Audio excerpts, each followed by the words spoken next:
இயேசு கிறிஸ்துவின் இனிய நாமத்துக்கு மகிமை உண்டாவதாக. இந்த நாட்களிலே கூட ஒரு வேத பகுதி வாசிப்போம்.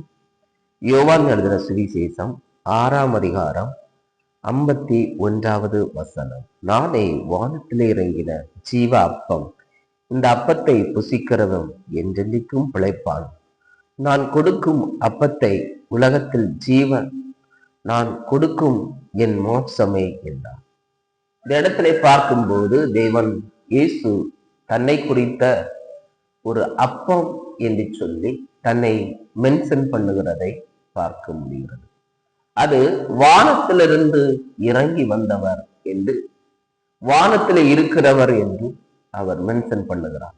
அப்படியானால் ஆண்டவராக இயேசு கிறிஸ்து இந்த பூமியிலிருந்து மரியாளுடைய வயிற்றிலிருந்து உருவாக்கப்பட்டவர்.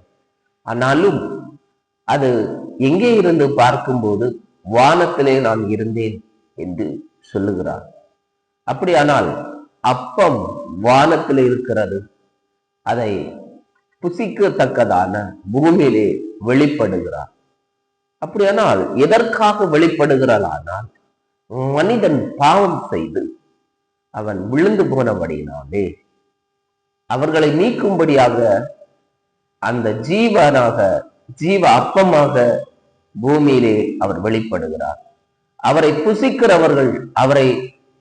புசிக்கிறவர்கள் பிழைத்துக் கொள்வார்கள். பூமியிலே யார் அவரை விசுவாசிக்கிறார்களோ, அவருடைய வார்த்தைகளை தியானிக்கிறார்களோ, அவரை ஏற்றுக்கொள்ளுகிறார்களோ, அவரை முழு மனதோடு ஏற்றுக்கொண்டிருக்கிறார்களோ, அவர்கள் பிழைத்துக் கொள்வார்கள்.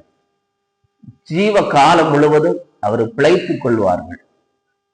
அதுதான் ஆண்டவர் இந்த இடத்திலே அப்பத்தை குறித்து பேசுகிறார். அவர்கள் என்னை ஏற்றுக்கொள்ளுகிறவர் பிழைத்துக் கொள்வார்கள். இயேசுவை ஏற்றுக்கொண்டவர்கள் நிச்சயமாக புது ஜீவன் பெற்றுக் கொள்வார்கள். அவர்களும் பிழைத்துக் கொள்வார்கள் என்று இயேசு இந்த இடத்திலே சொல்லுகிறதை பார்க்க முடியும். தான் ஆண்டவர் இந்த வார்த்தை தேவன் சொன்னது. நிச்சயமாகவே தேவன் நம்முடைய வாழ்க்கையிலே அது ஜீவனை ஊற்றுவார். விசுவாசியுங்கள். கர்த்தர் இந்த வார்த்தை மூலமாக உங்களை ஆசீர்வதிப்பாராக. ஆமென்.